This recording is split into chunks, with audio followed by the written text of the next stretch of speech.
विद्यार्थी मित्रांनो, आपल्यापैकी बहुतेक जणांनी इतिहास हा विषय वैकल्पिक विषय म्हणून निवडला असेल किंवा विचार करत असतात. पण हा इतिहास विषय हा वैकल्पिक विषय म्हणून किती महत्त्वाचा आहे किंवा आपल्याला किती फायदेशीर असू शकतो हे आपल्याला समजून घ्यायचं असेल तर हे बघा.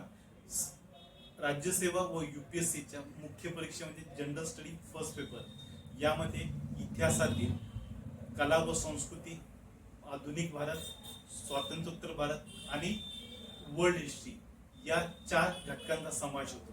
आणि या दुसरीकडे वैकल्पिक विषयामध्ये प्राचीन, मध्ययुगीन, आधुनिक आणि जगाचा इतिहास यांचा समावेश होतो. जर याच्यासोबत तुलना केली जनरल स्टडीजच्या इतिहासाची तर आपल्याला दिसून येतं जवळपास तुम्ही 70% हा अभ्यास जनरल स्टडीजमध्ये इतिहास या वैकल्पिक विषयाची तयारी करत असतात.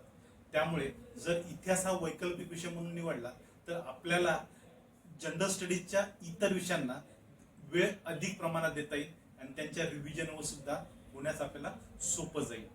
हा झाला पहिला आणि सगळ्यात महत्त्वाचा फायदा. दुसरा आणि सगळ्यात त्याही पेक्षा महत्त्वाचा फायदा हा आहे की इतिहास हा विषय वन टाइम इन्व्हेस्टमेंट आहे.